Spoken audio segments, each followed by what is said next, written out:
Welcome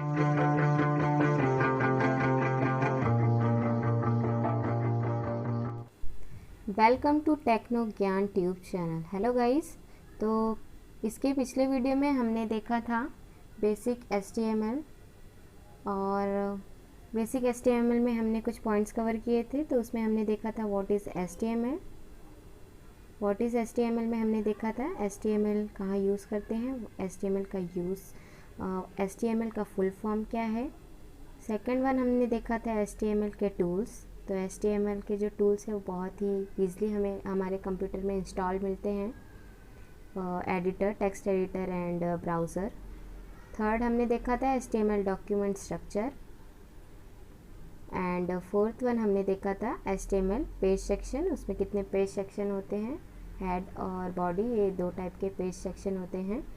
तो वहाँ पे हमने अपना वीडियो एंड किया था। अब हम इसके आगे कंटिन्यू करेंगे और इसे थोड़ा और डिटेल में देखेंगे। और एक प्रोग्राम हमने प्रैक्टिकली करके देखा था, उसे रन करके देखा था, और फाइल को कैसे सेव किया जाता है, उसे रन कैसे किया जाता है, उसे भी देखा था।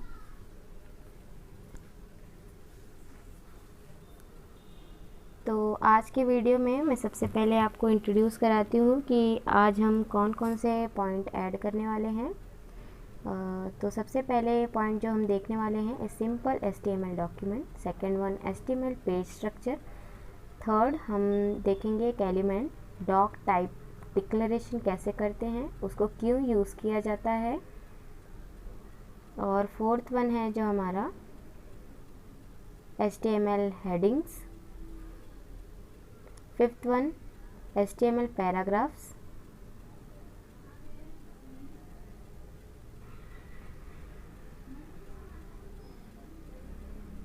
और सिक्स वन है HTML लिंक्स। लिंक्स कहाँ पे यूज़ करते हैं, कौन से एलिमेंट से। और सेवन्थ वन है HTML इमेजेस। तो ये सारे पॉइंट्स हम कवर करने वाले हैं। तो सबसे पहले हम लेंगे ए सिंपल HTML डॉक्यूमेंट का डिटेल। तो उसके पहले आप सबसे पहले अपना नोटपैड ओपन कर लीजिए और नोटपैड ओपन करने के बाद हम इसमें एक बेसिक स्ट्रक्चर जैसे कल हमने किया था, आज हम थोड़ा डिटेल में करेंगे। तो सबसे पहले हम जो एलिमेंट यूज़ करने वाले हैं वो है डॉक टाइप का। तो इसमें क्लोजिंग ओपनिंग टैग जैसा कुछ नहीं है, इसको हम एम्प्टी एलिमेंट बोलते हैं। तो डॉक टाइप क्यों यूज़ किया जाता है, ये इसलिए यूज़ किया जाता है क्योंकि हम बताते हैं कि हम कौन सा डॉक्यूमेंट यूज़ कर रहे हैं, किस टाइप का डॉक्यूमेंट यूज़ कर रहे हैं। तो ये जो डॉक्यूमेंट टाइप है वो HTML का है। तो इसके बाद हम यूज़ करते हैं अपना HTML टैग और ये ओपनिंग टैग। उसके बाद हम करेंगे क्लोज। उसके बाद हम यूज़ करेंगे हेड टैग। बेसिकली मैंने पहले भी आपको ये बताया था प्रीवियस वीडियो में कि हेड टैग क्यों यूज़ किया जाता है। मेटा इन्फॉर्मेशन के लिए यूज़ किया जाता है, जिसमें हम डिस्क्रिप्शन, टाइटल और लिंक्स के लिए हेड टैग का यूज़ किया जाता है। तो आप देख रहे हैं वीडियो में कि ये मैं नोटपैड में आपको हेड टैग किस तरीके से टैब यूज़ करके प्रॉपरली आपको दिखाना है कि HTML के अंदर हम हेड और बॉडी टैग यूज़ करते हैं। तो इस तरीके से अगर आप अपनी कोडिंग कर रहे हैं तो इससे आपको प्रॉपरली समझ में आएगा कि कौन से टैग किसके अंदर हैं। तो आप इसी तरीके से प्रैक्टिस कीजिए। तो अब हम हेड टैग के अंदर टाइटल यूज़ करेंगे। तो टाइटल जो है वो हमारे वेब पेज को टाइटल देने का काम करता है। तो जैसे टाइटल का मैंने ओपनिंग टैग यूज़ किया है, उसके बाद मैं उसे क्लोज करूँगी और इसके अंदर मैं टाइटल देती हूँ सिंपल HTML डॉक्यूमेंट, और उसके बाद मैं यहाँ पे इसे क्लोज कर देती हूँ।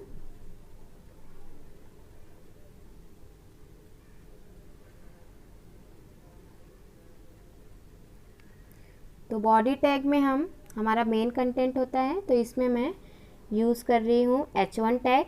तो जो H1 टैग है वो सबसे लार्ज हेडिंग के लिए यूज़ होता है, और मैं HTML की जो हेडिंग है उसे भी ज़्यादा डिटेल में अभी लूँगी।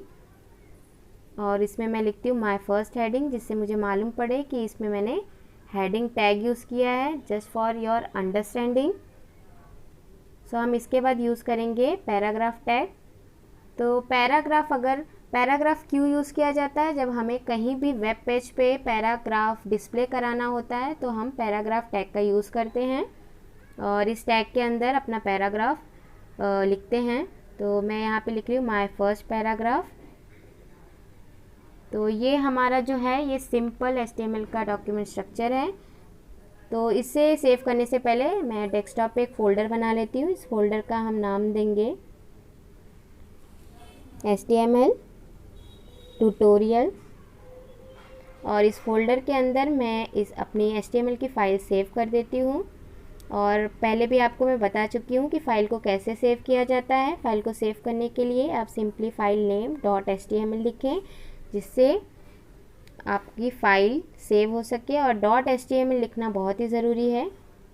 और इसे रन करने के लिए जो फ़ाइल क्रिएट हुई है उस पर हम डबल क्लिक करेंगे, या आप चाहें तो राइट क्लिक करके ओपन विथ, किस ब्राउज़र पे आपको रन करना है उसे भी आप सिलेक्ट कर सकते हैं। तो इस पर मैं डबल क्लिक करूँगी तो ऑटोमेटिक ये ब्राउज़र पे हमारा आउटपुट देगा। तो हमारा जो आउटपुट है, जो मैंने पहले हेडिंग में प्रिंट कराया था माय फर्स्ट हेडिंग, तो ये H1 टैग से प्रिंट हुआ है और माय फर्स्ट पैराग्राफ टैग से हुआ है प्रिंट। और ये जो हमारा टाइटल शो हो रहा है, जो हमने टाइटल डाला था सिंपल HTML डॉक्यूमेंट।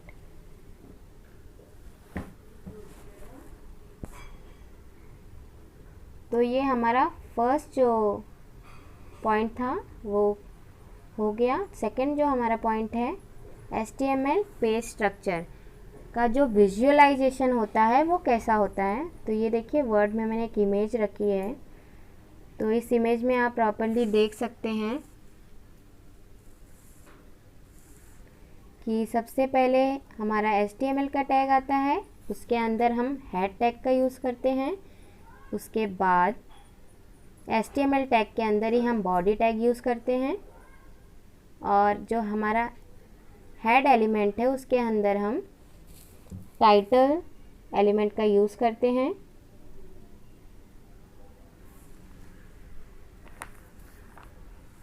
और हेड जो हमारा एलिमेंट है उसमें मेटा इन्फॉर्मेशन होती है, किसके रिलेटेड, HTML पेज के रिलेटेड। और हमारे बॉडी के अंदर जो भी हमें वेब पेज पे डिस्प्ले कराना होता है उससे रिलेटेड जितने भी टैग्स हैं उसका यूज़ करते हैं। तो इसमें मैंने आपको शो किया है H1 टैग, सेकंड वन है हमारा P टैग, और वापस से मैंने एक और पैराग्राफ टैग यूज़ किया है। तो ये जो हमारा पूरा स्ट्रक्चर है वो HTML पेज का स्ट्रक्चर है कि इसकी जो विजुअलाइजेशन है इसी तरीके से है। ये मैं इसलिए आपको दिखा रही हूँ ताकि आप लोग इस चीज़ को बहुत ही ईज़िली समझ सकें।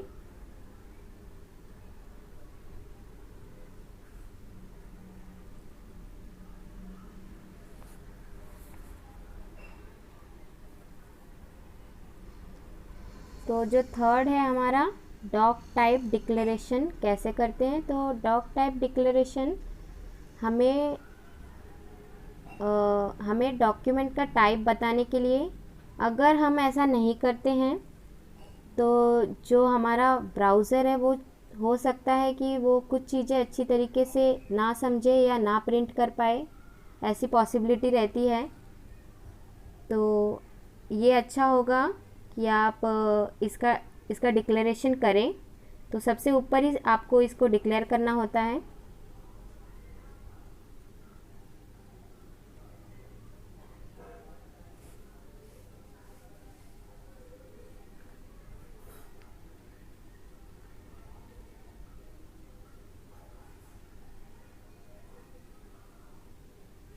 और इसका डिक्लेरेशन कैसे होता है, डॉक टाइप लिखने के बाद आपको HTML लिखना है।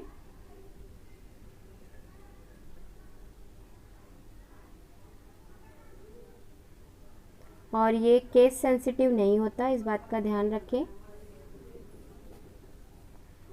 The doc type declaration is not case sensitive. और ये डिक्लेरेशन कब करना चाहिए, जब हम HTML5 यूज़ करते हैं। फोर्थ वन है हमारा HTML हेडिंग्स। तो हेडिंग टैग हेडिंग के लिए यूज़ होता है और इसमें 6 हेडिंग्स यूज़ कर सकते हैं, H1 to H6।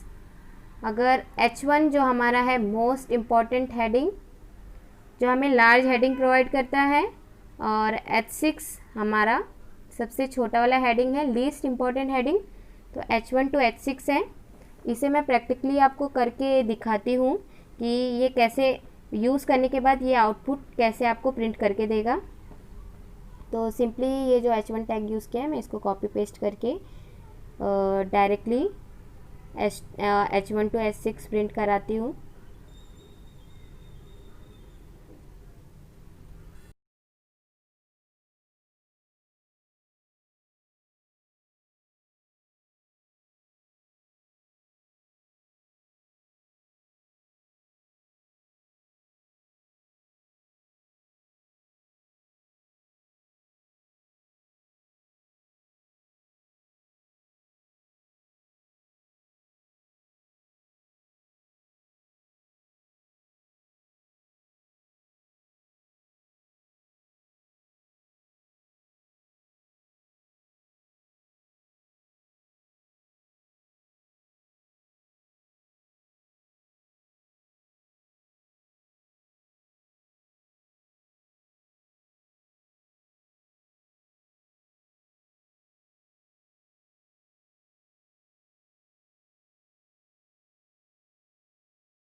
तो फाइल को सेव कर लीजिए।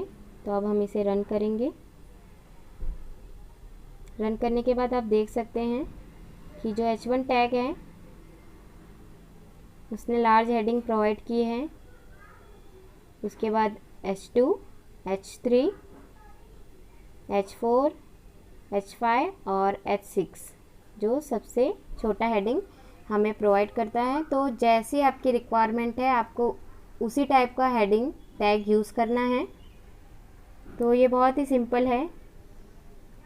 और उसके बाद हम देखेंगे HTML पैराग्राफ। जैसे मैंने आपको पहले भी बता चुकी हूँ कि HTML पैराग्राफ क्यों यूज़ किया जाता है। जब हमें वेब पेज पे पैराग्राफ डिस्प्ले कराना है तो उसके लिए हम P टैग का यूज़ करते हैं।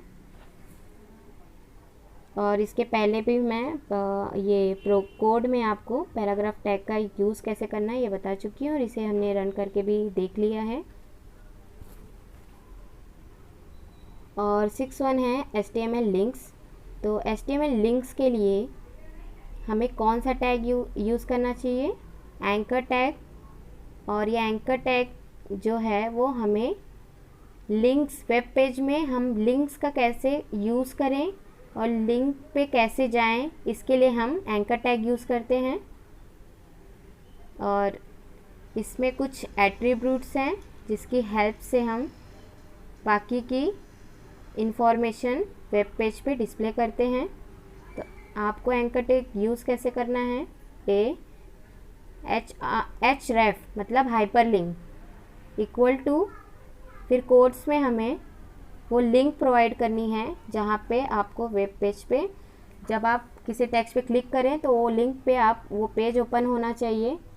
तो यहाँ पे मैं प्रोवाइड कर रही हूँ गूगल का लिंक www.google.com। उसके बाद मैंने इसे क्लोज़ किया। उसके बाद मैं ये एक टेक्स्ट प्रोवाइड करूँगी जिस पे हम क्लिक करके उस लिंक पे जाएंगे, दिस इज़ अ लिंक। और उसके बाद मैं एंकर टैग को क्लोज़ करूँगी और इसे मैं सेव करके आपको रन करके दिखाती हूँ। फाइल पे डबल क्लिक किया, ब्राउज़र में ओपन हुआ तो आप देख सकते हैं दिस इज़ अ लिंक। ये अंडरलाइन होके आता है, जब कोई लिंक होती है तो वो अंडरलाइन होके आएगा, जिससे आपको मालूम पड़ेगा ये हमारी लिंक है। जब मैं इस पर क्लिक करूँगी तो हमारा जो गूगल का साइट है वो ओपन हो जाएगा, क्योंकि हमने गूगल का लिंक वहाँ पे href में प्रोवाइड किया था।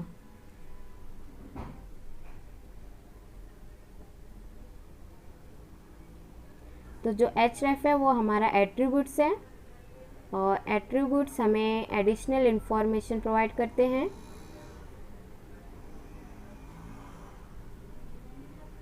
और उसके बाद हम और भी एट्रीब्यूट्स देखेंगे जब हम लिंक्स के बारे में और डिटेल में देखेंगे। बेसिक जो एंकर टैग का जितना एट्रीब्यूट्स बेसिक बताना चाहिए उतना मैंने आपको बता दिया है।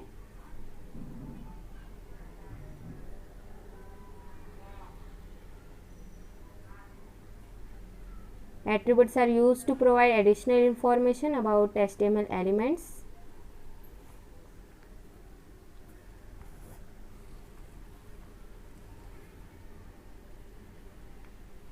तो जो एट्रीब्यूट्स का जो डिटेल में है वो हम नेक्स्ट वीडियो में देखेंगे। अब हम देखेंगे HTML इमेजेस। तो अगर आपको वेब पेज में इमेज कैसे डिस्प्ले करना है उसके लिए कौन सा टैग यूज़ करना चाहिए, तो उसके लिए हम टैग यूज़ करते हैं img। तो चलिए हम इसे भी कोड करके देखते हैं कि हमें कैसे इमेज डिस्प्ले करानी चाहिए, उसके लिए कौन से एट्रीब्यूट्स यूज़ होगा। तो जो इमेज टैग है उसमें हम जो एट्रीब्यूट्स यूज़ करने वाले हैं, फर्स्ट तो सोर्स है कि इमेज आएगी कहाँ से, इमेज का नाम, ऑल्ट यूज़ करेंगे, विड्थ और हाइट। विड्थ और हाइट तो हमारी इमेज की जो साइज़ हमें चाहिए उसके लिए यूज़ करना है हमें। और जो ऑल्ट है अल्टरनेट नेम, अगर इमेज आपकी वेब पेज पे डिस्प्ले नहीं होती है तो हमें क्या डिस्प्ले होना चाहिए, तो उसके लिए वो हमें नाम देना है। तो चलिए मैं आपको बताती हूँ कैसे इसे यूज़ करना है। तो सबसे पहले img लिखा हमने, उसके बाद src source equal to quotes double quotes, उसके बाद alt is equal to double quotes. ये जो सोर्स ऑल्ट हाइट विड्थ हैं ये हमारे एट्रीब्यूट्स हैं। तो ऑल्ट में मैं लिख देती हूँ image1, अगर हमारी इमेज डिस्प्ले नहीं होती है तो वहाँ पे image1 लिखा हुआ आएगा। विड्थ हम पिक्सल में देंगे डायरेक्टली, बाय डिफ़ॉल्ट तो वो पिक्सल ही लेता है तो आपको पिक्सल लिखने की ज़रूरत नहीं है, तो हम यहाँ पे लिखेंगे 100। और हाइट भी मैं 100 देती हूँ। आप अपनी अकॉर्डिंग कोई भी पिक्सल डाल सकते हैं आपको जो इमेज साइज़ चाहिए। और इसके बाद मैं इसे क्लोज़ कर दूँगी। इसकी कोई क्लोजिंग टैग नहीं होती है, ये भी एम्प्टी एलिमेंट है। और इसे मैं सेव करूँगी और सेव करने के बाद हम फाइल पे डबल क्लिक करके उसे रन करेंगे या राइट क्लिक करके ओपन विथ एनी ब्राउज़र।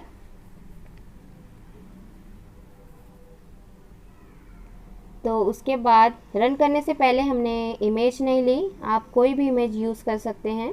तो ये मैंने इमेज लिया और जो हमारी फ़ोल्डर है वहाँ पे मैं इमेज को पेस्ट करती हूँ और इसका मैं डालती हूँ, रीनेम कर दूँगी इमेज करके।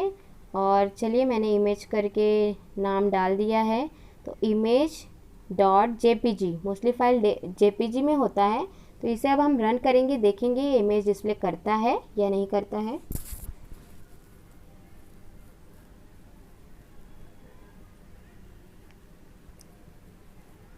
तो ये मैंने फाइल रन किया, आप देख सकते हैं इमेज डिस्प्ले नहीं हुआ क्योंकि इसके एक्सटेंशन में शायद प्रॉब्लम है। जो जेपीजी है उसके जगह पे कुछ और है। तो उसके लिए आप क्या कर सकते हैं, आप फाइल पे जाइए, राइट क्लिक करिए और प्रॉपर्टीज़ हम चेक करेंगे कि इसका एक्सटेंशन क्या है। तो इमेज पे हम सबसे पहले राइट क्लिक करेंगे,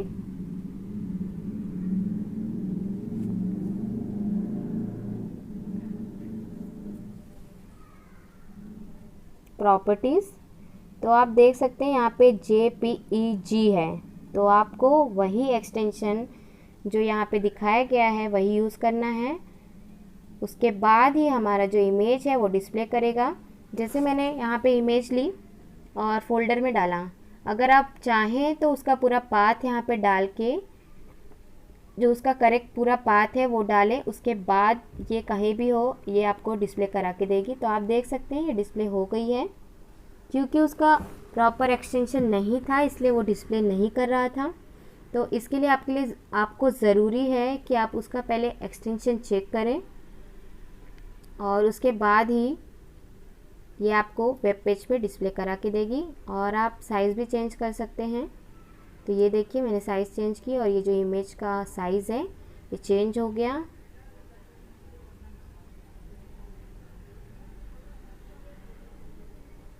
ये देखिए मैं वापस से आपको करके दिखाती हूँ कि अगर हम एक्सटेंशन प्रॉपर्ली नहीं डालते हैं तो हमारी इमेज डिस्प्ले नहीं होगी।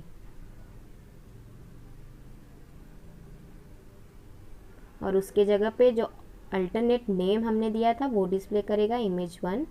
तो ये मैंने आपको प्रैक्टिकली करके दिखाया कि image element, links element, paragraph element, headings element और हमारा डॉक टाइप का डिक्लेरेशन कैसे होना चाहिए। तो ये कुछ बेसिक एग्जांपल्स थे जो मैंने आपको करके दिखाए।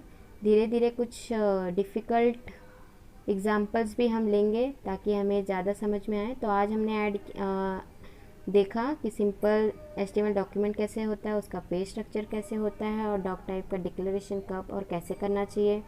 HTML हेडिंग्स में कौन कौन सी हेडिंग है, HTML पैराग्राफ कैसे यूज़ करते हैं और लिंक्स यूज़ करने के लिए कौन से टैग्स चाहिए और इमेज डिस्प्ले कराने के लिए हमें कौन से एलिमेंट्स यूज़ करने चाहिए।